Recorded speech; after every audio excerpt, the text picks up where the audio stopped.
He was a doctor, he was a friend, he was a killer. Dr. Harold Shipman, the man who would become known as Dr. Death, was a figure of chilling contradiction. To his patients in Hyde, England, he was a reassuring presence, a beacon of hope in times of illness. Behind his gentle demeanor, however, lurked a sinister secret. Shipman was responsible for the deaths of an estimated 250 people, making him one of the most prolific serial killers in history. Shipman's story is a stark reminder that evil can wear many faces, often hiding in plain sight. It's a tale of betrayal, of trust shattered, and of a community left reeling in the wake of unimaginable loss. How could a trusted physician sworn to do no harm become a cold-blooded murderer, and how did he manage to evade justice for so long? The answers to these questions lie in the dark depths of Shipman's psyche, a place where compassion had been replaced by a chilling detachment. His story is not for the faint of heart, but it is a story that needs to be told.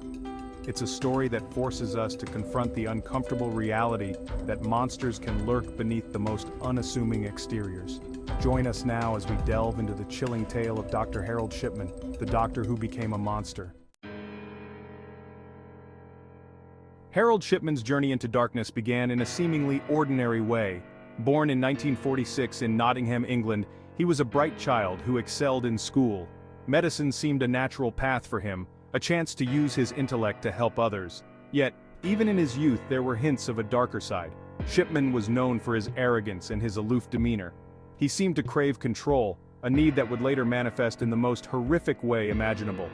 Shipman's early medical career was marked by both promise and turmoil. He graduated from medical school in 1970 and began working as a general practitioner. It was during this time that he developed an addiction to pethidine, a powerful painkiller. This addiction, coupled with his growing God complex, would prove to be a lethal combination. In 1975, Shipman was caught forging prescriptions for pethidine. He was convicted and lost his job. It seemed his medical career was over before it truly began. However, Shipman was allowed to return to practice after undergoing treatment. Little did anyone know, this second chance would have deadly consequences. In 1977, Shipman moved to Hyde and began working at the Donnybrook Medical Center. He quickly established himself as a well-respected and trusted member of the community. Patients found him to be charming, attentive, and genuinely concerned for their well-being. He had a way of putting people at ease, of making them feel like they were in safe hands. This carefully cultivated persona was the foundation of Shipman's deadly game. He preyed on the elderly and the vulnerable, those who were often alone and less likely to have their deaths questioned. He would visit them in their homes, offering what appeared to be compassionate care, but beneath the surface, Shipman's intentions were far from noble.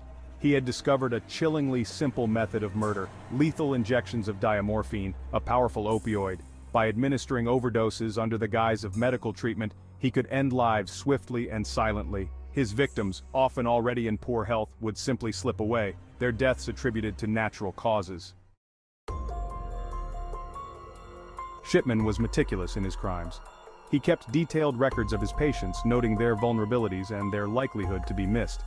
He forged medical records to make his killings appear natural. He even went so far as to convince families that autopsies were unnecessary, claiming he had already determined the cause of death. For years, Shipman operated with chilling efficiency. His patients, their families, and the community at large remained oblivious to the darkness that lurked behind his friendly smile. He was a predator in plain sight, hidden in the guise of a healer.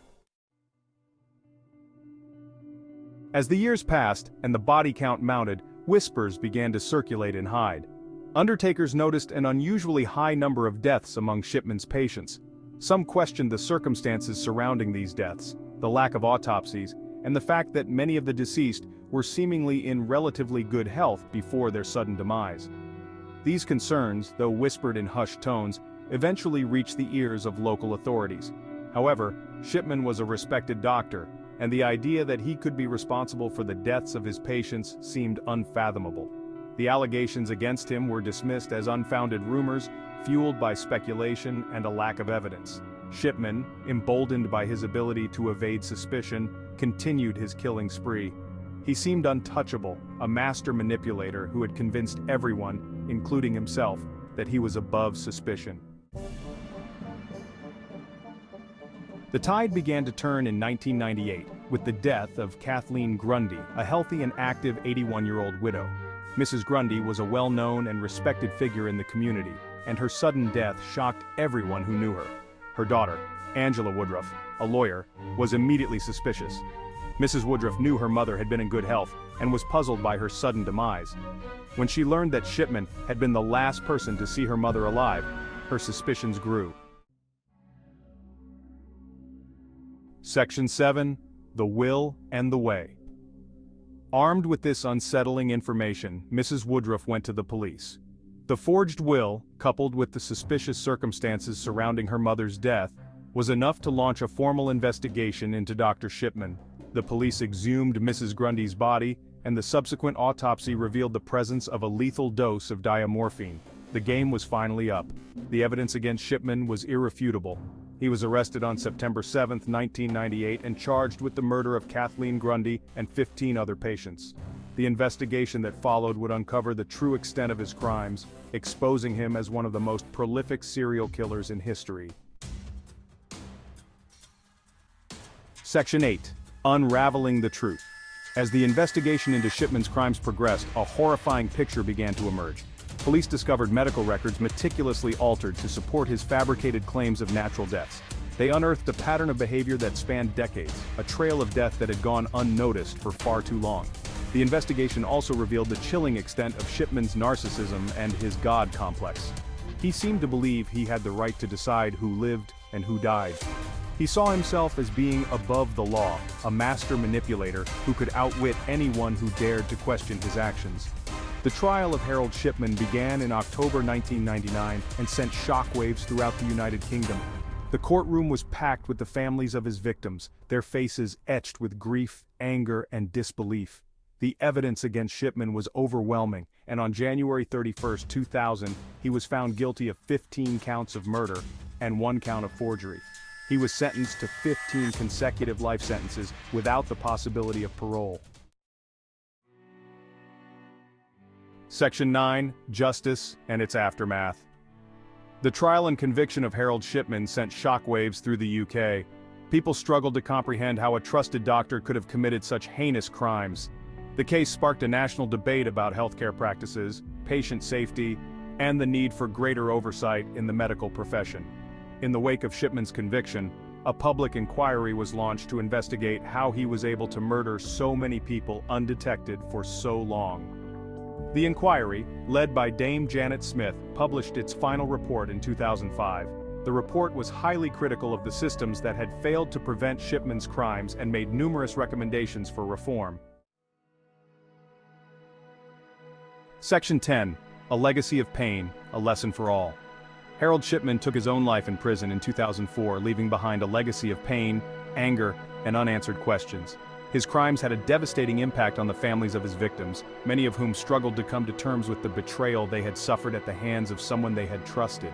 The case of Harold Shipman serves as a chilling reminder that evil can lurk in the most unexpected places. It highlights the importance of vigilance, of questioning authority, and of never taking anyone at face value.